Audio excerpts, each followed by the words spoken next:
अभी इतिहास के बारे में देख रहे हैं अपन।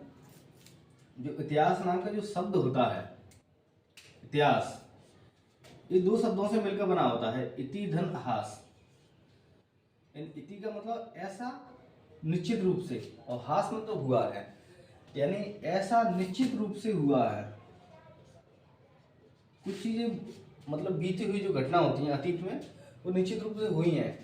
यदि उनको किसी किताब में अपन लिख देते हैं या जान लेते हैं तो उनको इतिहास कहते हैं। यानी ऐसा निश्चित रूप से जो हुआ है उसको इतिहास कहते हैं। और एक शब्द आता है जैसे भारतवर्ष। ऐसे अपना इंडिया का नाम भारत है, पहले भारतवर्ष कहते थे। तो भारतवर्ष का सबसे पहले उल्लेख पाणिनि, एक बहुत बड़े लेखक थे संस्कृत के व्याकरण के, जिन्होंने अष्टाध्यायी नाम की किताब लिखी है, उसमें इसका उल्लेख है। और अभिलेखों की बात किया जाए तो खारवेल का हाथी गुम्फा अभिलेख है, खारवेल का हाथी गुम्फा अभिलेख है, वहां पर इस भारतवर्ष शब्द का उल्लेख मिलता है। और एक आता है हिस्ट्री शब्द। हिस्ट्री शब्द ग्रीक इतिहासकार रहे हेरोडोटस। ग्रीक इतिहासकार रहे कौन? हेरोडोटस, जिन्होंने हिस्ट्री शब्द का सबसे पहले इस्तेमाल किया। और हिस्ट्री का मतलब होता है क्रमबद्ध से लिखा हुआ, यानी इन्होंने ही इतिहास को सबसे पहले क्रमबद्ध तरीके से लिखा है। यानी पहले कहीं इतिहास इधर उधर, कोई पन्ना इधर का, कोई घटना इधर की, ऐसे ऐसे लिखी हुई थी। तो इन्होंने पूरी सीक्वेंस से इतिहास को लिखा है, इसलिए इनको इतिहास का जनक भी कहा जाता है। यानी क्रमबद्ध तरीके से इतिहास को लिखना हेरोडोटस ने सबसे पहले काम किया था, इसलिए इतिहास का जनक कहते हैं। ये तो कुछ चीज़ें हो जाती कॉमन चीज़ें, इतिहास, भारतवर्ष और हिस्ट्री शब्द की उत्पत्ति कहाँ से होती है, और हिस्ट्री का जनक हेरोडोटस का कहा जाता है। अब आते हैं प्राग ऐतिहासिक काल पर। यानी जो लिपि होती है, लिपि के आधार पर इतिहास का विभाजन मुख्यतः 3 भागों में कर देते हैं। लिपि का आधार पर इतिहास का विभाजन कितने 3 भागों में करते हैं। सबसे पहले प्राग ऐतिहासिक काल। प्राग ऐतिहासिक काल, आद ऐतिहासिक काल और ऐतिहासिक काल। प्राग का मतलब होता है प्राचीन, यानी ऐसा काल जहां पर लिखित साक्ष्य, यानी अपन प्राग ऐतिहासिक काल उस काल को कहते हैं, उस काल को कहते हैं मानव विकास का वह काल जहां पर लिखित साक्ष्य उपलब्ध नहीं थे, आदमी को पढ़ना लिखना नहीं आता था, ठीक है, उसको अपन प्राग ऐतिहासिक काल कहते हैं। इसमें पाषाण काल को लिया जाता है। पाषाण काल को अपन जानते हैं, आगे अपन पढ़ेंगे जब। पुरापाषाण काल, मध्य पाषाण काल, नव पाषाण काल, ताम्र पाषाण काल, ये सब पुरापाषाण काल के अंतर्गत आते हैं। यहाँ पर अपन को किसी प्रकार का कोई लिखित साक्ष्य नहीं मिलता। यानी मानव विकास काल का वह काल जिसमें मनुष्य को किसी प्रकार के लिखित साक्ष्य नहीं मिलते हैं, यानी उसमें किसी भी प्रकार की लिपि का आविष्कार नहीं किया है, उसको प्राग ऐतिहासिक काल कहते हैं। दूसरा आता है आद्य ऐतिहासिक काल। यानी अब मानव विकास थोड़ा सा होने लगा है, मानव सभ्यता की सीढ़ी को आगे बढ़ने लगा है। इसमें क्या है, उसने एक लिपि का आविष्कार कर लिया है। यानी मनुष्य ने, मानव विकास का वह काल जिसमें मनुष्य ने लिपि का आविष्कार कर लिया, यानी लिखित साक्ष्य तो उपलब्ध होते हैं लेकिन आज तक हम उनको पढ़ने में समर्थ नहीं है, ठीक है।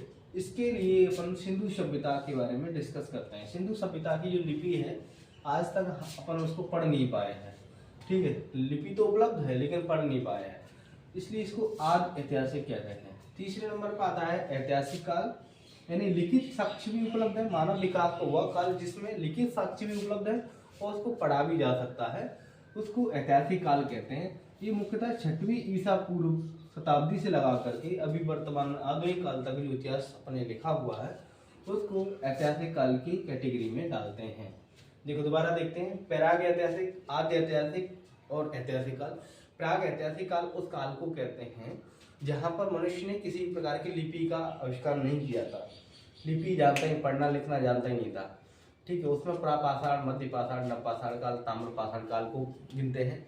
फिर दूसरा था आद्य ऐतिहासिक काल, इसमें मनुष्य ने लिपि का आविष्कार कर दिया अपने विकास के क्रम में, लेकिन उसको पढ़ने में समर्थ नहीं है, ठीक है। तो सिंधु सभ्यता, हड़प्पा सभ्यता, ये सब इस कैटेगरी में आते हैं, कौन सी? आद्य ऐतिहासिक काल में। तीसरे नंबर पर ऐतिहासिक काल, इसमें लिपि का भी आविष्कार कर लिया गया, उसको पढ़ भी लिया है, ठीक है। इसमें 6वीं शताब्दी ईसा पूर्व से लगा करके वर्तमान में जो आधुनिक काल का इतिहास है उसको ऐतिहासिक काल की कैटेगरी में काउंट करते हैं।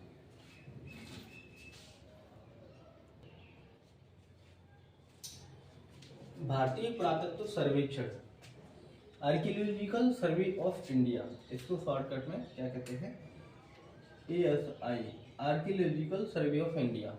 इसकी स्थापना सबसे पहले 1861 में हुई थी। कब हुई थी? 1861 में। उस टाइम पर लॉर्ड कैनिंग भारत के वायसराय थे। तत्कालीन वायसराय लॉर्ड कैनिंग के समय 1861 में इसकी ASI की स्थापना सर अलेक्जेंडर कनिंघम के द्वारा की गई थी। देखो क्या बोलेंगे इसको, सन 1861 में तत्कालीन वायसराय लॉर्ड कैनिंग के समय सर अलेक्जेंडर कनिंघम के द्वारा स्थापना की गई थी। अब जो अलेक्जेंडर कनिंघम है, इनका भारतीय पुरातत्व सर्वेक्षण विभाग में, यानी भारतीय पुरातत्व के क्षेत्र में बहुत अविस्मरणीय योगदान रहा है, तो इसलिए इनको भारतीय पुरातत्व विभाग का जनक या पिता कहा जाता है। क्या कहा जाता है? देखो, सन 1861 में तत्कालीन वायसराय लॉर्ड कैनिंग के समय अलेक्जेंडर कनिंघम के द्वारा भारतीय पुरातत्व विभाग की स्थापना की गई थी और पुरातत्व के क्षेत्र में अविस्मरणीय योगदान के कारण इनको भारतीय पुरातत्व सर्वेक्षण विभाग का पिता या जनक कहा जाता है। जो ASI है, आर्कियोलॉजिकल सर्वे ऑफ इंडिया, यह भारत के पर्यटन एवं संस्कृति मंत्रालय के अंतर्गत आता है। किसके अंतर्गत? पर्यटन संस्कृति मंत्रालय के अंतर्गत आता है। तो इसके जो ASI के आर्कियोलॉजिकल सर्वे ऑफ इंडिया, भारतीय पुरातत्व सर्वेक्षण के जो प्रथम महानिदेशक रहे हैं सर अलेक्जेंडर कनिंघम रहे, क्योंकि भाई ये पिता भी हैं और ये सबसे पहले महानिदेशक भी रहे हैं। लेकिन अपन बात करते हैं पहले भारतीय कौन ऐसे थे जो महानिदेशक रहे? राय बहादुर दयाराम साहनी, ठीक है, जिन्होंने हड़प्पा की सबसे पहले खोज की थी 1922 में। ठीक है, वही है राय बहादुर दयाराम साहनी, जो कि पहले भारतीय महानिदेशक है।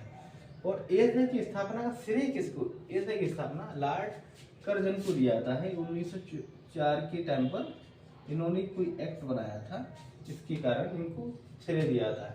और हड़प्पा मोहनजोदड़ो की जब स्थापना हो रही थी, हड़प्पा की 1922 में, मोहनजोदड़ो की 1923 में, हड़प्पा की स्थापना राय बहादुर दयाराम साहनी के द्वारा, ठीक है, और इसके द्वारा राखलदास बनर्जी के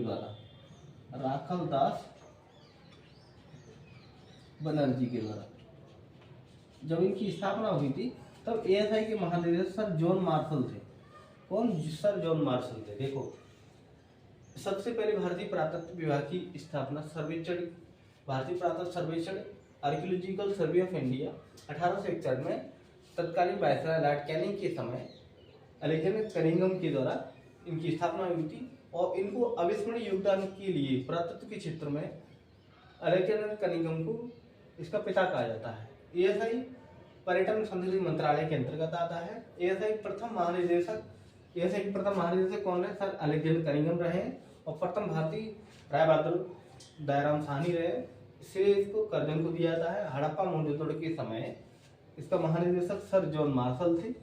ठीक है, सन 1922 में हड़प्पा की स्थापना दयाराम साहनी ने की थी। 1923 में लाखनदास बनर्जी ने इसकी स्थापना की थी।